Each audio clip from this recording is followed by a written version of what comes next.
യേശുക്രിസ്തുവിൻ്റെ സുവിശേഷം പ്രകാശം തരുന്നതാണ്. യേശുക്രിസ്തുവിൻ്റെ സുവിശേഷം സന്തോഷവും സമാധാനവും തരുന്നതാണ്. ഇരുണ്ട ഭൂഖണ്ഡമെന്നറിയപ്പെട്ടിരുന്ന ആഫ്രിക്കയുടെ പ്രദേശങ്ങളിൽ യേശുക്രിസ്തുവിൻ്റെ സുവിശേഷവുമായി എത്രയോ വിദേശ മിഷണറിമാർ കടന്നു വന്നു. വർഷങ്ങളായി ആ ദേശം, ആ രാജ്യം ഇരുണ്ട ഭൂഖണ്ഡമെന്ന് വിളിക്കപ്പെടാതെ വണ്ണം ഇന്ന് പ്രകാശമുള്ളതായി തീർന്നുകൊണ്ടിരിക്കുന്നു. സുവിശേഷം ആർക്കും ദോഷം ചെയ്യുന്നില്ല, നന്മ മാത്രമേ ചെയ്യുന്നുള്ളൂ. പലരും തെറ്റിദ്ധരിക്കുന്നു.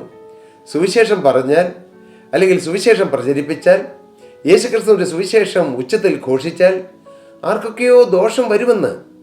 അത് പിശാച് പ്രചരിപ്പിക്കുന്ന ചില കുപ്രചരണങ്ങളാണ്. സുവിശേഷം നന്മയെ ചെയ്യൂ, ആർക്കും എല്ലാവർക്കും നന്മ ചെയ്യുന്നു സുവിശേഷം അഥവാ ക്രിസ്തു. യേശുക്രിസ്തുവിൻ്റെ പരസ്യ ശുശ്രൂഷ കാലങ്ങളിൽ യേശുവിൻ്റെ അടുക്കൽ വന്ന എല്ലാവർക്കും യേശു നന്മ ചെയ്തു. എല്ലാവർക്കും, ആർക്കും ദോഷം ചെയ്തില്ല.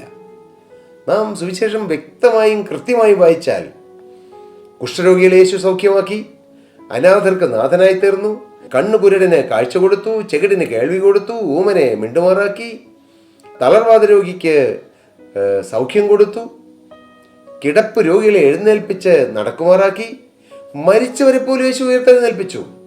യേശു നന്മ മാത്രം ചെയ്തു.